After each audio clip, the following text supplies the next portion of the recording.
Hi friends, ഞാൻ ഇന്നലെ രാവിലത്തെ മോർണിംഗ് ഷോട്ട്സിൽ പറഞ്ഞിട്ടുണ്ടായിരുന്നു, നിഫ്റ്റിക്ക് അല്ലെങ്കിൽ ഇൻഡെക്സിന് മൂവ് ചെയ്യണമെങ്കിൽ കൺസോളിഡേഷൻ ഉണ്ടാകണം, കോൺട്രാക്ഷൻ ഉണ്ടാകണം. ഈ കൺസോളിഡേഷനിലാണ് കോൺട്രാക്ഷൻ ക്വാളിറ്റി കാണിക്കുന്ന ക്യാൻഡിൽസിന്റെ ഡെവലപ്മെന്റ് നടക്കുന്നത്. ഈ രണ്ടും കൂടെ നടന്നാൽ മാത്രമേ ഇൻഡെക്സിന് അല്ലെങ്കിൽ സ്റ്റോക്കിന് അല്ലെങ്കിൽ എന്ത് സാധനം, ഏത് ഇൻസ്ട്രുമെന്റ് ആണെങ്കിലും ഏത് അസറ്റ് ക്ലാസ് ആണെങ്കിലും ട്രേഡിങ്ങിൽ ക്രിട്ടിക്കലായിട്ട് മൂവ് ചെയ്യാൻ സാധിക്കത്തുള്ളൂ. നിങ്ങൾ 3 ദിവസത്തെ ലാസ്റ്റ് 3 ഡേയ്സിലെ ക്യാൻഡിൽ പരിശോധിച്ചാൽ എന്താ പറയണ്ടേ, ഇന്ന് വെള്ളിയാഴ്ചയാണ്. നമ്മൾ ചൊവ്വ ബുധൻ വ്യാഴം, ചൊവ്വാഴ്ച ക്യാൻഡിലെക്കാളിലും മേളിലാണ് ബുധനാഴ്ച ക്യാൻഡിൽ ക്ലോസ് ചെയ്തത്. അതിനേക്കാളിലും മേളിലാണ് വ്യാഴാഴ്ചത്തെ ക്യാൻഡിൽ ക്ലോസ് ചെയ്തത്. വ്യാഴാഴ്ചത്തെ ക്യാൻഡിൽ, അതായത് ഇന്നലത്തെ ക്യാൻഡിൽ ശരിക്കും പറഞ്ഞാൽ ഇൻസൈഡ് ക്യാൻഡിലാണ് ഡെവലപ്പ് ചെയ്തിരിക്കുന്നത്.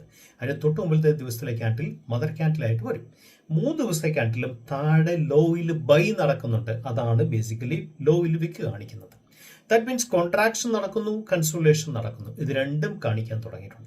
ഈ കോൺട്രാക്ഷൻ കൺസോളിഡേഷന്റെ ഏതെങ്കിലും ലെവൽ വെച്ചാണ് അത് ബ്രേക്ക് ഔട്ട് ആണെങ്കിൽ ബ്രേക്ക് ഡൗൺ എന്നുള്ള പ്രവണതയിലേക്ക് പോകുന്നത്.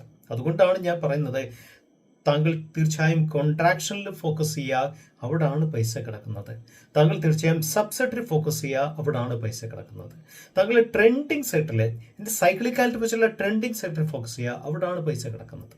ഇത് ക്ലിയർ ആയിട്ട് മനസ്സിലാക്കുകയാണെങ്കിൽ ട്രേഡിംഗ് താങ്കൾക്ക് ഏറ്റവും വഴങ്ങുന്ന ഒരു സബ്ജക്റ്റ് ആയിട്ട് മാറുമെന്നുള്ള കാര്യത്തിൽ ഒരു സംശയം വേണ്ട. ഇതിനോടൊപ്പം തന്നെ നമ്മുടെ ഒരു ക്ലാസ് ശനിയാഴ്ച വെച്ചിട്ടുണ്ട്. ശനിയാഴ്ച വെച്ചാൽ നാളെയാണ് വെച്ചിരിക്കുന്നത്. സോ പല ആൾക്കാരും എനിക്ക് റിക്വസ്റ്റ് മെയിൽ അയച്ചിട്ടുണ്ട്. ഞാൻ ശനിയാഴ്ച രാവിലെ 4 ലെവലിൽ ഞാൻ എല്ലാവർക്കും ലിങ്ക് അയച്ചു കൊടുക്കുന്നതായിരിക്കും.